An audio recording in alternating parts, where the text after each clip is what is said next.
Hello Nigeria, hello Africa, welcome to another day on Eyes on Issues, coming to you live on Spectrum Television. Of course, we're beaming live from you, the capital city of Akwa Ibom State. Today, as always, we'll be taking you around the latest happenings and development in our country, Nigeria, and outside the shores of Nigeria, and how that will reflect on our public image as a people. My name is Frank Cizedit, and I'm delighted to be your host for today, and of course, subsequent edition of Eye on Issues. Now, one of the things that is always anticipated shortly after elections in Nigeria happens to be litigations across political parties and individuals, people who feel dissatisfied with the happenings, the conduct of the elections. The year 2023 seems to have been one of the worst heated when it comes to the litigations, with the INEC at the national level collating over 100+ litigations bordering on the presidential elections and the National Assembly elections. And of course, if we have to narrow down to Akwa Ibom State resident, we are talking about over 15 cases reported from the state houses of assembly elections and the gubernatorial elections. This will form part of a discuss this day on Eye on Issues, and of course, we will be looking at very key issues, talking about the 2023 post-election litigations impact on Nigeria's electoral institutions. We'll also be looking at 2023 elections, INEC, the people, and Nigeria's democracy. And of course, the interim government rumor has reported by the DSS and its means, or what it means for Nigeria's democracy. We'll also look at the spread of protests within the shores of Nigeria and, of course, outside the shores of Nigeria as far as reactions to the February 25 presidential elections are concerned. Recall that shortly after the election, we saw the People's Democratic Party and the Labour Party heading out to court to reclaim what they call the people's mandate that was given to them. And before then, we saw the likes of Dino Melaya staging a walkout alongside members of the Labour Party at the National Coalition Center in Abuja when issues of grave concern bordering on the implementation of the 2022 Electoral Act were raised, and the INEC chairman, Professor Mahmood Yakubu, seemed to pay deaf ears to the concerns raised by the representatives of the respective political parties. And of course, that necessitated the peaceful protest conducted by the People's Democratic Party members at the Eagle Square in Abuja, where they were protesting what they call the rigging of the 2023 elections and the fact that their candidate, Atiku Abubakar, won the election but was denied being given the mantle of the people that was reposed on him.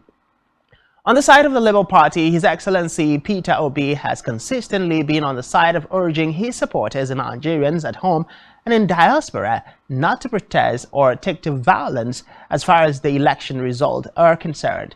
He's also said that he has confidence in the judiciary system and the ability of the judiciary to be fair, just, and credible, and to ensure that justice is served. He has also promised his supporters and Nigerians and the world at large that he's going to prove that he won the presidential elections, he got the mandate of Nigerians, and is going to prove it in court and reclaim that mandate. Now, apart from His Excellency Peter Obi and the person of Alhaji Atiku Abubakar, today the NNPP presidential candidate, His Excellency Rabiu Kwankwaso, has also spoken and taken a swipe at the presidency, particularly in the person of President Muhammadu Buhari, saying the president has not been able to bequeath onto Nigeria what he has oftentimes promised. I'd like to take a short pause and just listen to President Muhammadu Buhari just before the election period, shortly after he signed the 2023 Electoral Act into law, where he promised Nigerians that one of the legacies that he hopes and vows to leave behind is that of a strong, determinable electoral institution where Nigerians can have confidence to go out en masse, vote, and then, of course, their vote will count. And of course, shortly after that statement, Nigerians took to the while to get themselves registered for the respective at the respective polling units and centers designated across the 31 states of the Federation and, of course, the Capital Territory. And for the first time in the history of Nigeria, we had the highest number of young population turning out to register to vote. But sadly, After the February 25 presidential election, of course, the National Assembly elections, the cry from the Nigerian street has been that the people have been shortchanged. The people choices have not been given. And some persons have described the president-elect Ahmed Bola Tinubu as INEC's president-elect rather than the people's INEC-elect. A lot of happenings surrounding the world of politics and the litigations has been consistently on the increase. Now we'll move away from that, and shortly, earlier in the week, we woke up as Nigerians to a report by the secret police DSS reminding Nigerians of plot by some politicians to install an interim national government.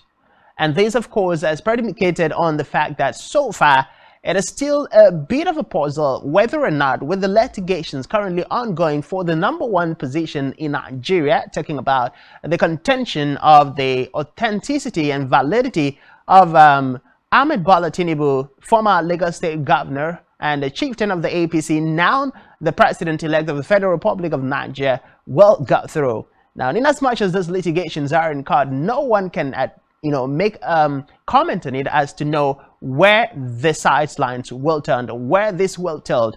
The DSS has come out to say that some politicians in Nigeria are plotting to enthrone an interim government. And of course, the Nigerians have reacted to the statement.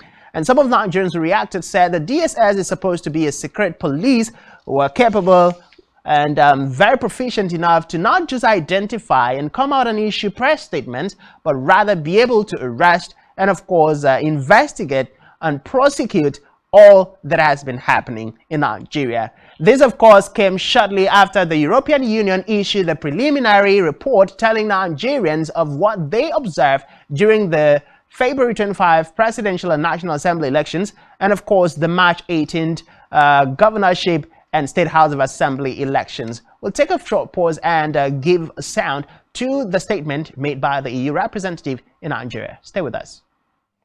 Observers noted that most polling units opened on time, with materials present and election officials ready to serve the voter. However, there was less pressure on INEC operations throughout the day, owing to a dismal level of voter participation. Vote buying, also directly observed by EU EOM observers, further detracted from an appropriate conduct of the election in many places. The use of election technology was more efficient this time around. By midday yesterday, gubernatorial race results forms available online ranged from 62 to 97%, depending on the state. A notable change if compared to the 25th of February election, when more than a quarter of presidential result forms were still missing at the declaration of the results on the 1st of March. Some 11,000 candidates competed in the state elections, among whom only a bare 10% were women. Notably, lead political parties fielded only 2 female candidates for highly prized governor seats. It demonstrates a clear underrepresentation of women in political life. Most importantly, it also shows the lack of internal party policies to support and promote inclusion of women. And let me also remind you that it is almost 40 years since Nigeria signed up to the United Nations Convention on the elimination of all forms of discrimination against women, and in so doing committed to eradicate discrimination against women in political life.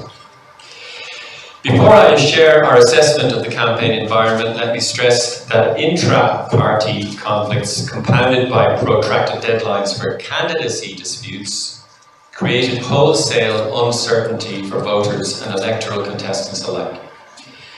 We observed that some court decisions about the electoral contestants were taken only a few days before the poll.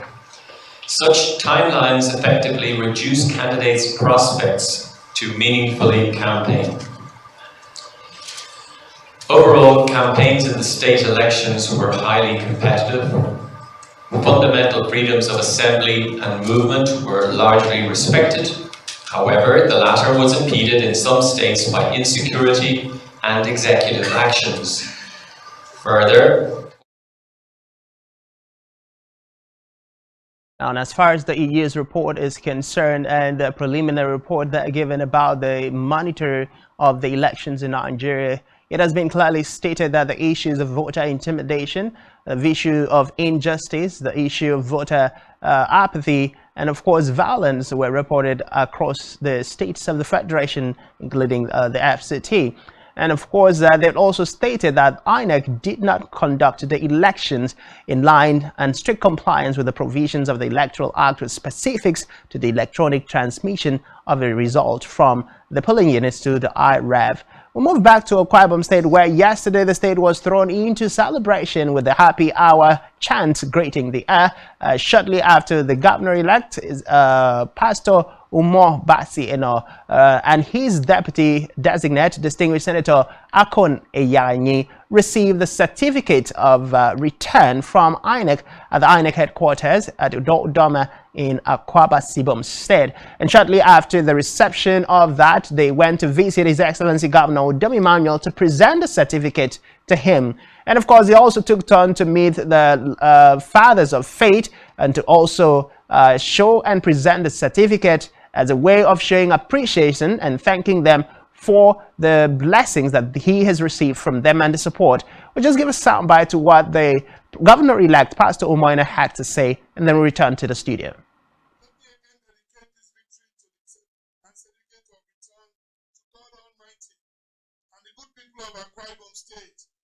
Deciding to arise with our vision and electing in the process to embrace peace, development, unity, Christ-centric leadership, and a governance philosophy that puts accent on humility and the embrace of our common humanity.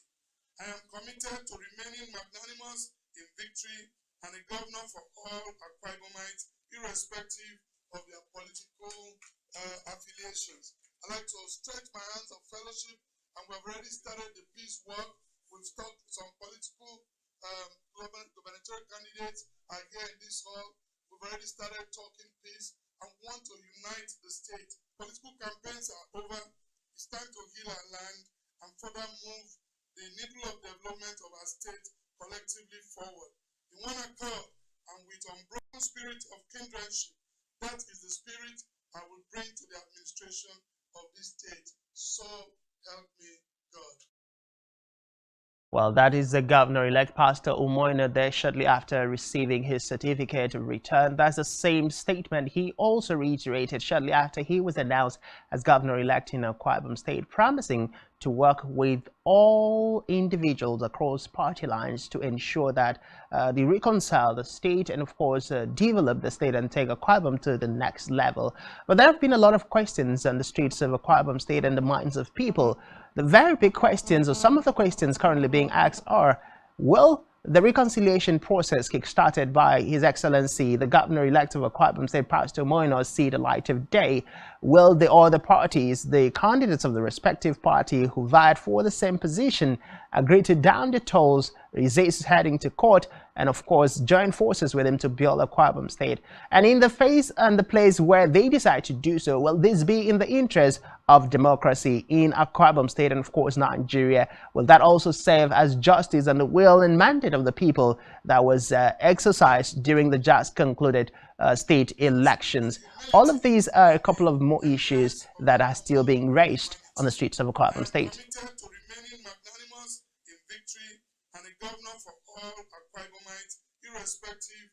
The governor-elect Pastor Umoino has extended that hand of fellowship, and that hand of fellowship, many have said, if the other politicians or other candidates who were vying for the same position with him decide to join forces with him, it will to a long extent save the different post-litigation processes that we have seen over time characterizing the post-election period in Nigeria.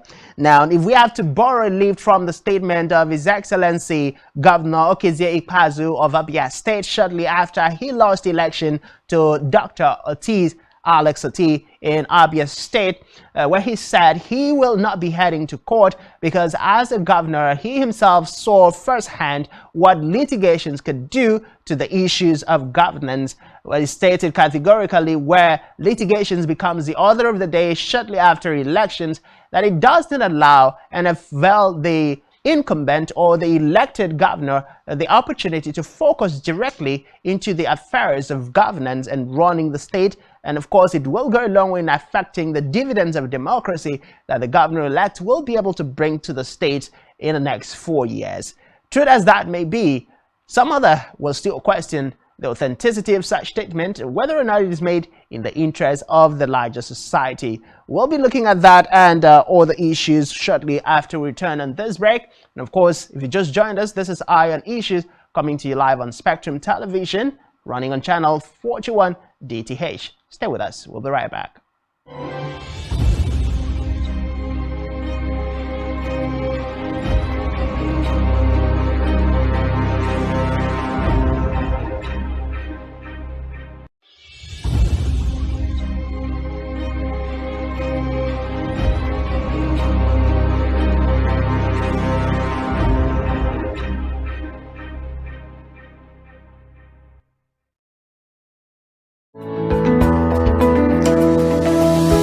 Business exists only to meet the needs of the people, but there's an extra advantage if your product and services are pitched on a platform that gives you the added advantage over your competitors. For your desired return on investment and so much more, advertise on Spectrum Television, on StarTime's DTH Channel 421 and on free-to-air with a frequency of 12733. Spectrum Television, broadening your horizon.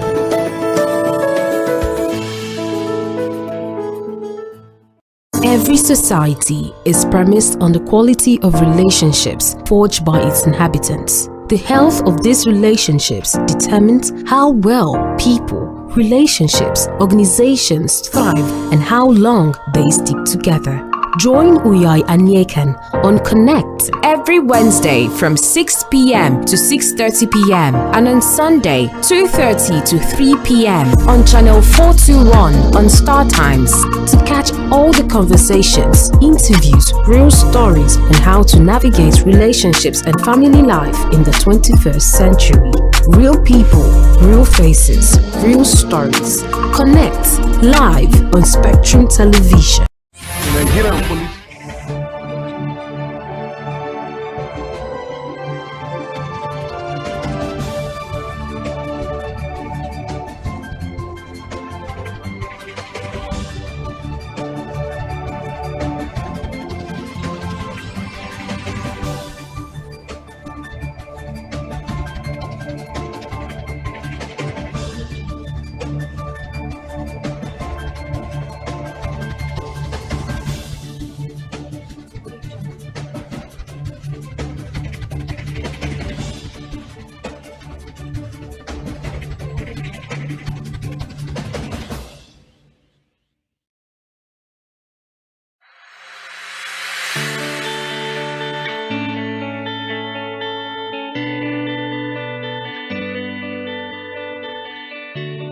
Every day, we bring you up-to-date information on topical issues affecting the common Nigerian, from issues on politics, Hello, Nigerians. I remain committed.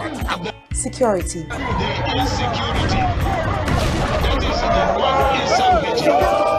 education, health, lifestyle, and so much more.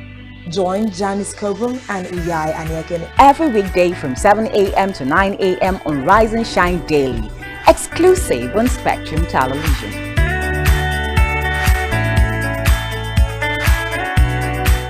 One truth not often told is about the transformation that Africa has undergone in recent decades. Africa is shaping its own destiny and should be referred to as the African opportunity. On Spotlight Africa, we paint the African picture the African way, laced with truth, detail, and the color of the African continent. Join Uyai Anyekan every Tuesday and Thursdays at 4:30 p.m. Spotlight Africa, telling the African story. Nigerian police. which is the only one allowed by grossly abused. Our governors have to share police powers with the president as stipulated by the constitution. We do not have a federal government police force. We have the Nigerian police force, which shall be administered, organized, and supervised by the Nigerian police force. No, my lord, I want to say something. I want to say something here. Perhaps it might also enlarge the scope of people who should be invited here for examination. My lord, if we cannot find those who literally murdered Abiola, who are those people who could be said to be the beneficiaries of the death of Abiola? Rogers has linked you with some of the killings he did. He never did. He linked you with the attempted murder of Hebrew. He did not. My lord, the matters council is leading the evidence in our matters. Is this an adversary proceeding? It's not, my lord, but we can't be talking about cases which are in court. Is this an adversary proceeding? It's not, my lord. These cases are in court, my lord. I'm just reminding your lordship. My lord, sorry, my lord, I think I'll be in cross-examination. Legally Speaking, a program that deals with legal issues and questions we face as citizens of this amazing country, Nigeria. Legally Speaking. Join us every Friday from 5 p.m. to 6 p.m. for Legally Speaking.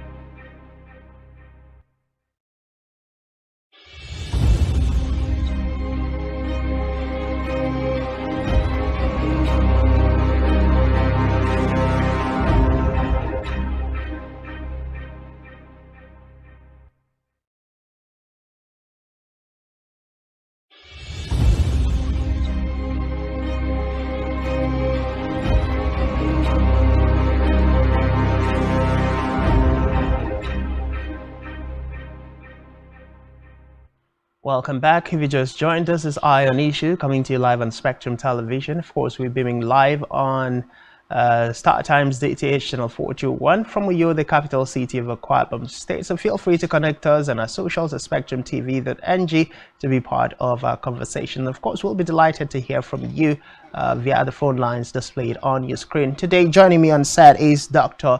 Interim Frank, who is an associate professor, University of Uyo here in Akwa Ibom State. Hello, Professor. Welcome to Iron Issues. Thank you so much for having me. All right. I understand you do a lot of research work about politics and political sciences, and you study policies and all of that. I'd like to kickstart a conversation with Akwa Ibom State. So yesterday, as we're all aware, the governor-elect, His Excellency in waiting, Governor Pastor Umoino, and distinguished Senator Akonayanyi both received their certificate of returns, and shortly after that he made a statement where he extended again an olive branch to all other contestants who were vying for the #1 seat in Akwa Ibom State. So let's start from that. Over time we've seen post-election litigations affecting how early governor-elect settle into the process of governance. Now, do you see these as a good gesture coming at this very first stage of the governorship elect status in Akwa Ibom State? Thank you for having me. First and foremost, for him to extend his right hand of fellowship is a good gesture. Fine. Secondly, like you have mentioned, it has become part of our political culture that litigation will always follow. And it is not good enough for us, for the courts, to settle the democratic processes, because it ought to be the mandate of the people. When you vote, what voting means is you are extending yourself into the other person, trusting him to deliver the articles which he brought to you in the manifesto of the political party, which presumably was the basis for your decision, the determinant of voters' behavior. You looked at the program and say, hey, this looks like something that can solve my problem. More so that Nigerians in the last 7-8 years have been going around with frustration. Frustration with governance at the local government level, frustration with governance at the state, frustration with governance especially at the federal level. So we've all been going around with bottled-up anger. Therefore, the man that has said, look, I'm asking you to join me, is fine and good enough, is human, okay? The real thing is how to hit the ground running. But like you said, litigation will slow him down. But you know, hardly have this litigation changed anything. So be focused, get your lawyers to go to court, except with the one they need you to be there, because the people, we are in a hurry to be moved to the next level. The governance in this country in the last 8 years have taken us backward, and we want to go ahead. We want to move ahead. Countries that do not have the kind of resource endowment that we have are in a better development level than all Nigerians are, no matter the pretensions. Okay? So we are in a hurry to move on. So every government, at the local government, state, federal government, you should settle down and come down to those things which you showed to us that you will do. And so we begin to tick, looking for what? Good governance to deliver the development that is so desirous, we are so desirous of. All right, now you've stated out clearly that right now is a good gesture that he's done, but there's another big question.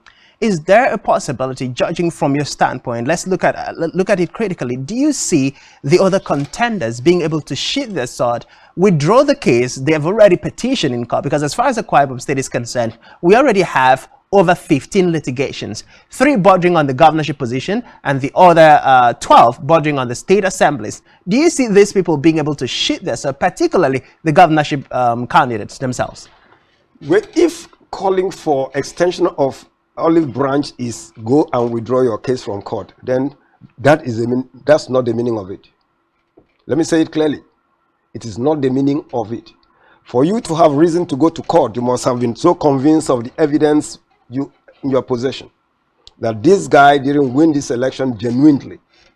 That you said, come on, let's work together for the people's interest is something.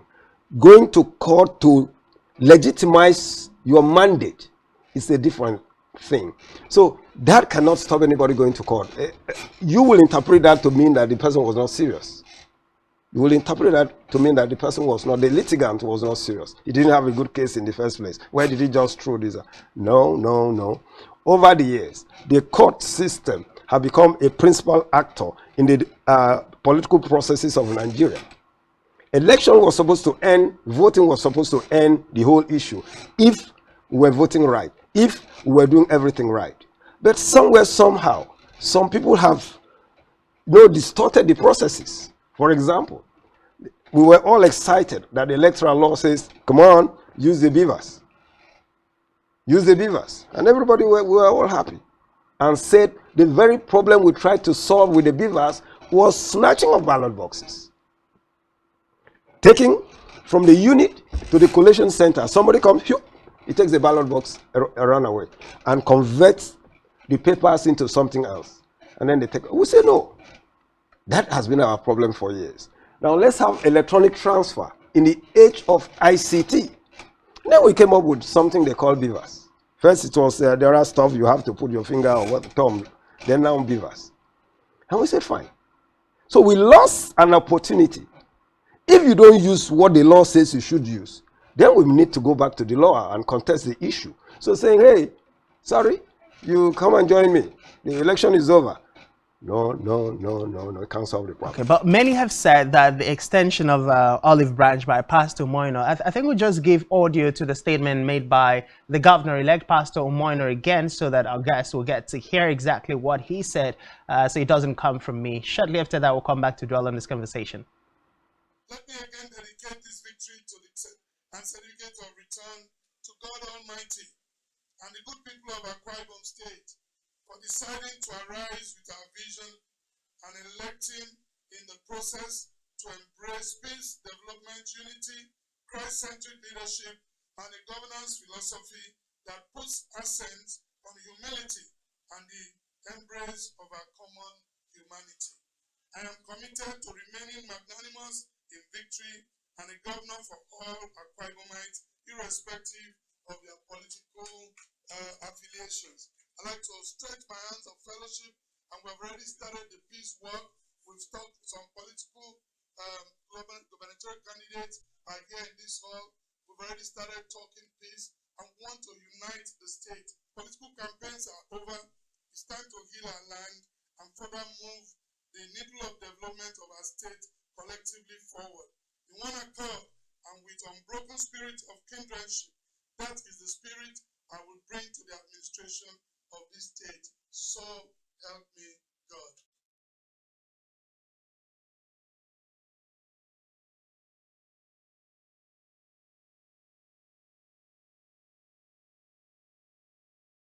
Well, that is the governor-elect. The extension of the olive branch was basically to ensure that other candidates shed their swords, come join hands together with him, not just about withdrawing their cases from court, but coming together to form a united front. And now on the heels of this, part of the excerpts that the governor-elect have also been consistent in mentioning has been the fact that as far as the Akwa Ibom state is concerned, we have been so divided across ethnic sidelines, we've been divided across party lines, we've been divided across personal interest.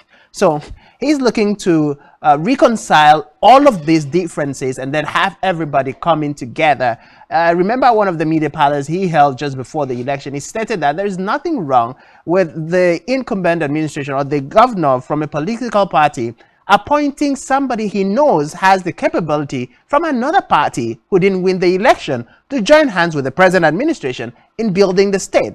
And that is something he's going to look towards doing if given the opportunity. Now he's been given the opportunity, he's extended the olive branch, and this is what he's referring to. So in this situation, do you see this group of persons coming together? And if they do come together, what would that mean for Akwa Ibom State? Thank you. First and foremost, like I said, that litigation is part and parcel of our political culture. 1. 2, the expression that come and join me is not enough.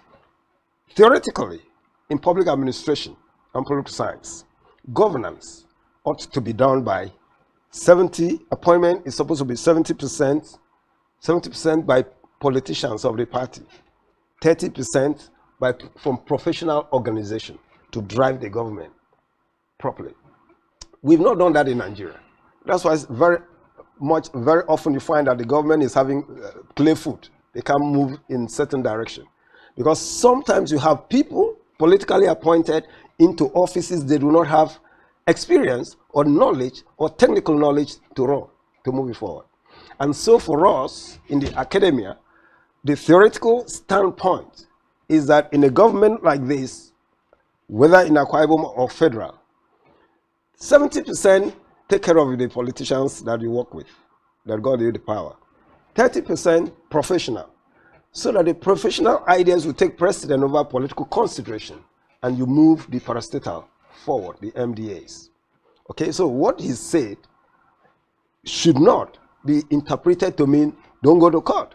Recall that even before he became a governor-elect, there were a whole lot of litigation about his academic qualification, his whatever, all those stuff. Some of those things have not ended. Some of those have not ended.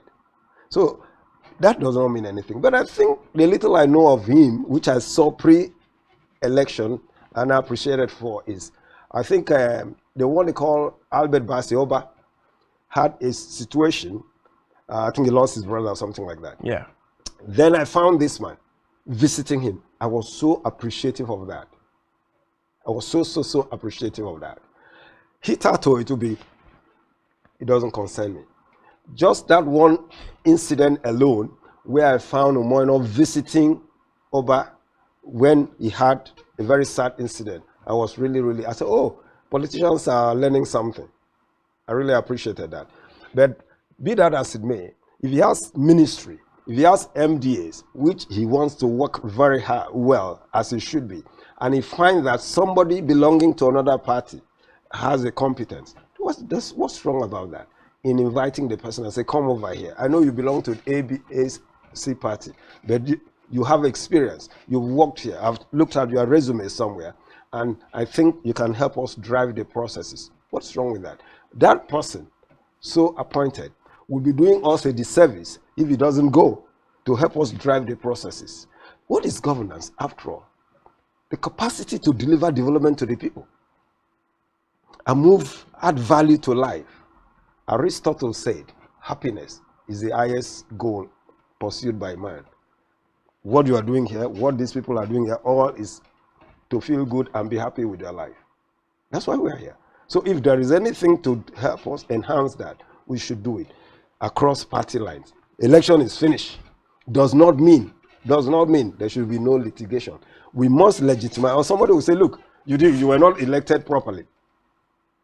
Okay, since Nigerians are so divided and the processes are so distorted, let's see what the court will do. Let's hope that the court will not also disappoint us. We'll do it passionately, justifiably, fairly, the way it should be. So we all be satisfied and we come back home. And we come back home. And then we shake ourselves and say, damn, you like me. All right. If you just join us, we are here live on Spectrum Television and it's Eye on Issues. We're looking at the Akwa Ibom State scenario where the governor-elect Pastor Umoino has extended an olive branch to candidates who contested the #1 position with him here in Akwa Ibom State. And my guest is Dr. Interim Frank of the Department of Political Science, University of Uyo. We are together here doing justice to the issues. Now, I'd like to take you a little bit to the national level, Prof, because you've just mentioned something in your summation about Pastor Umoino probably extending appointment to people outside the party. Now, over time in Nigeria, it's been said that part of the reasons we are where we are is because politics, governance, everything cannot be further broken into what they are, that politicians fail to acknowledge and appreciate talent, creativity, competence, and professionalism just because those people were not of their political parties. And this has been part of the reasons we have unfinished projects. We have the poor level of administration in governance. Now, let's say this is applicable and is adopted the world over across the different states of the Federation. Where do you see the indices of our growth and development as a country headed? Beautiful. First and foremost, it will mean development and growth in our political culture. That we are moving away from this divisive, winners takes all. That is what it will mean, if we ever do that. That the politicians will agree, will have the sensibility, the big heart to do that, will be a beautiful thing. Now, if we do, the question is, what will be the impact? The impact will be so fine, so great. Because you could have an expert in one area in another political group. And politics election is over. Remember, our election is not ideologically divided. There is no difference between APC and PDP. The current set of political parties, there's no difference between them. I tell you something. Back in 1979, we had NPN. We have NPP, GNPP, UPN. When you go to two states ruled by the same party, UPN or NPN, you find similar projects that will tell you, oh, this is NPN state. In the current dispensation since 1999, you can't find such a thing. Among the PDP, among the, what is it called, APC, what's the other one called, whatever they are called, you cannot find. Go to 10 PDP states. The governors are defining the project for themselves and doing it. This one different. So you begin to wonder, so where is the platform of unity? What was the program which this party is known for? For instance, in Akwa Ibom, you have a back road housing. If you go to Port Harcourt, you see Woji Estate. It tells you this was NPN state. You find in Cross River too. It will tell you NPN state. You will see those symbols of party programs. 1990 till now, there is nothing like that. Everybody is onto himself, and it's not good enough for us. However, what you have thrown on the table now, if ever it comes to pass or begin to develop, it will be fine for us. Well, a lot of persons are actually positive about it, saying if Pastor Umoino is able to implement that, and for the first time in Akwa Ibom State, we get to witness a governor from a political party being able to work with people across other party lines, that would set the tone for probably other states of the Federation to both join hands, and possibly that would bring some level of emancipation to our political system. But let's move away from there to the elections that were just concluded. Now, prior to the election, the President of the Federal Republic of Nigeria signed into law the 2022 Electoral Act. And of course, with the different provisions of the law, Nigerians were guaranteed for the first time we're going to have a free, fair, credible, and Nigerians would like to add conclusive elections. I'll just take a shot and then give audio to President Muhammadu Buhari's statement, and shortly we'll come back to dwell on the discourse. Stay with us. INEC is prepared to conduct the election next year. I would say they are, because I made sure they were given all the resources they asked. So I don't want any excuse that they were denied funds by the government. So they were given the money, although some of their offices in 1 or 2 geopolitical zones have been attacked, but all the same, INEC has not complained, and certainly they could not complain that they were denied resources to make sure that their infrastructure is firmly in place.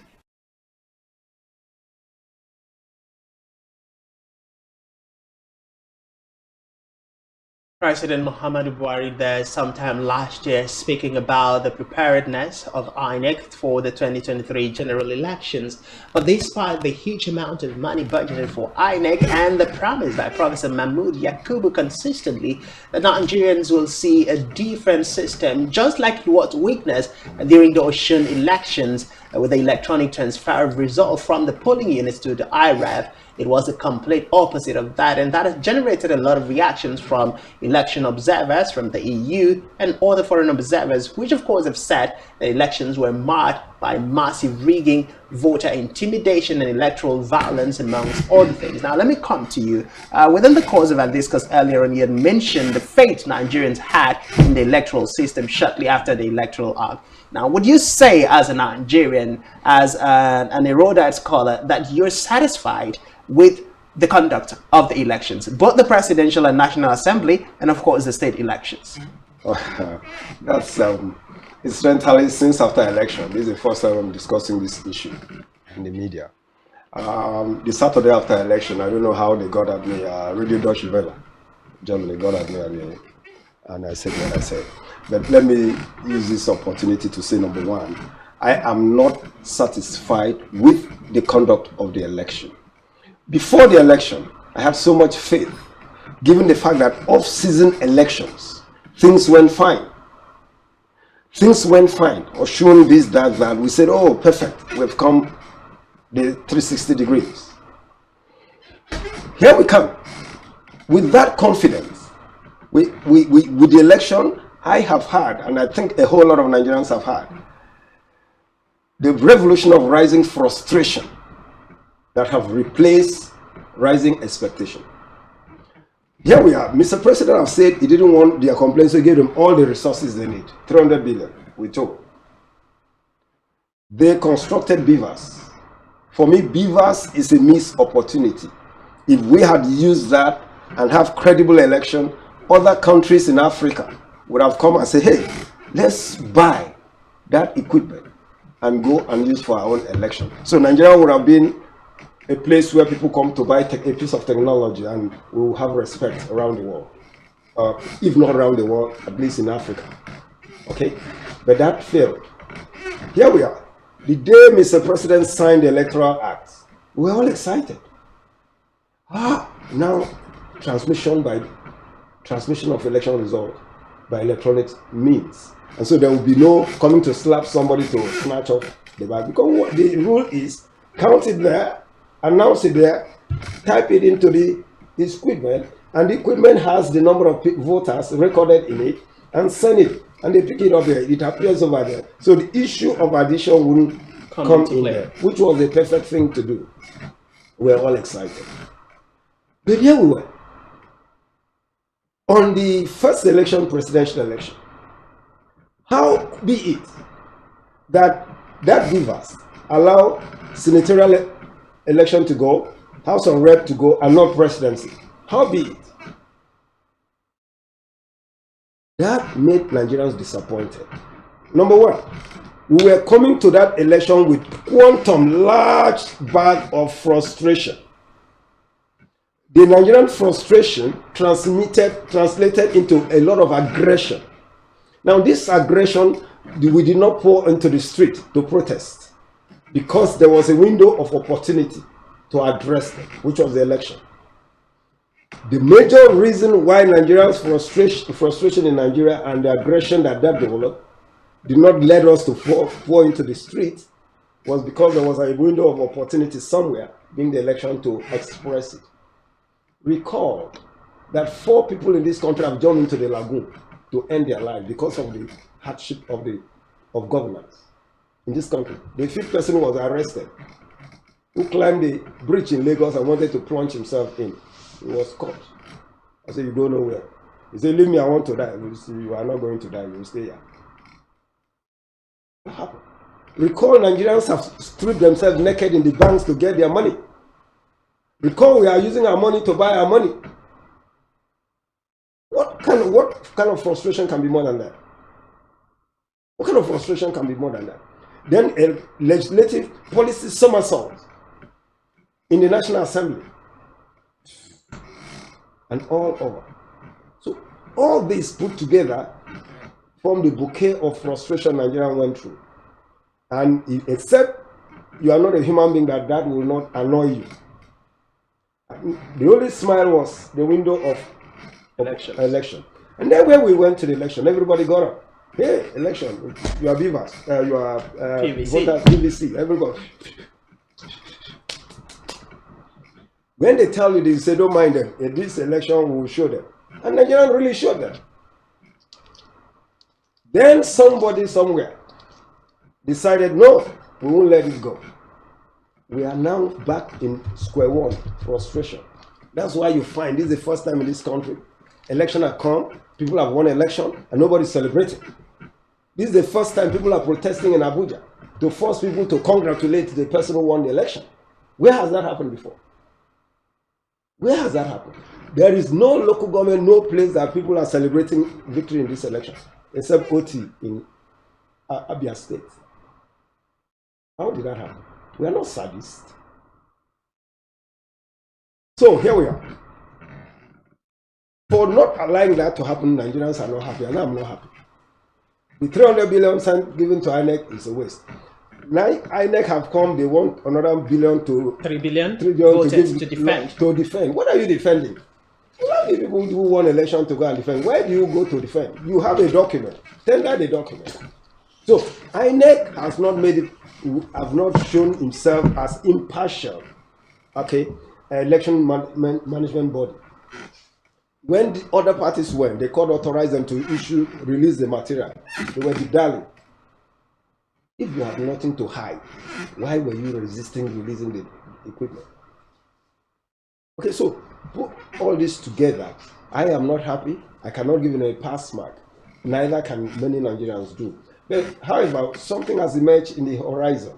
What is that? In the National Assembly, we can now have that no party, including a ruling party, can have by stroke of hand 2/3 of the voters of the members to pass some funny legislation. I just hope that the new entrants will not have to create problem of I'm crossing to this party. Again, electoral law and others have taken care of that. Yeah. But you know one thing, Nigerians are negatively innovative, particularly Nigerian politicians. The major character of Nigerian politicians is that they are negatively innovative, not positively innovative. Once there's a law to stop them from doing this, they go into their closet and think of a way to circumvent the law. That's what I mean by negative innovation. I wish they could be positively innovative, so we move on forward. So, but that's my take on that. So I hope that the court, again, will settle this matter. Well, we definitely hope the politicians will be positively innovative. But just before I let you go, Doctor, at this point in time, Nigerians are seeing for the first time the worst massive protests happening within the shores of Nigeria and outside the shores of Nigeria, with Nigerians who have gotten the permission to protest just outside the White House. And of course, another counter protest coming from the supporters of the APC presidential candidate or president-elect Ahmed Bola Tinubu, who have also come out today to say that those who are going to the front of the White House to protest the February 25 presidential elections will not be able to do so, as they themselves are also going to go out and protest. At the moment like these, the image of Nigeria and the national scene is probably dented, and we're still grappling. And the most case scenario that we've seen is the election observers, the foreign organization, coming out to ask INEC to prove to Nigerians, prove to the world that the election result they used in announcing Ahmed Bola Tinubu was actually the will of the people. Now, your last take, your last comment to Nigerians at this point in time. My last comment is to get everybody, to ask everybody to hold their peace. About protests in America, we have large population of Nigerians there who probably felt disappointed, as most of us are. To say they got the permission to protest, that's a free society. Once you are working within the ambits of the law, you can do whatever you want to do and get away with it. So they are protesting there perhaps to get the American government to speak. American government have already spoken, and spoken so loudly. Okay? Then the one at home is quite ironical. If I don't want to greet you, you can't force me to greet you. The protest at home is you want to force embassies and other people to greet, to salute the governor, the president-elect. That's the first time that has happened in our political system. Okay? And so, why do you force? Allow the people. If I feel convinced, I greet you. If I'm not convinced, I don't greet you. No, you don't pay anybody for greeting anybody. Even though such recognition in the diplomatic circle has a lot of meaning and confer a lot of legitimacy on the person. So everybody's withholding their legitimacy. It means what happened is not really right. So we need to right the wrong. Now the ball has shifted to the Supreme Court. And so we are hoping that the court will live to their expectation by being fair, being impartial, being, moral, political, and legal rightness in addressing this issue. So for once, Nigerian can breathe a sigh of relief and let's go about our business. For now, we are not dropping any sigh of relief. Everybody's holding their breath. Okay? Then we hope. But the beauty of it all is this. Like I said initially, and what is exciting me is that the National Assembly, you have what is called LP, APC, PDP, and the smaller party. So it's now going to show how political one can be. You have an issue on the floor. Gentlemen, I have this issue. Can you vote along with me? You must convince them. I hope no money Ghana must go will move around. Let it be intellectual capacity to explain to the other person. Because for me, politics is all about superior argument. All right, thank you so much, Dr. Frank Atem, or Dr. Atem Frank of the Department of Political Science at Associate Prof, University of EU. It's been wonderful having this conversation. That's how much we can take on today's edition of Eye on Issues. I do want to appreciate you for being part of today's discuss, and to have a lovely day. And stay tuned to Spectrum Television for the continuation of all the programs. My name is Francis Edit. Bye-bye. Thanks,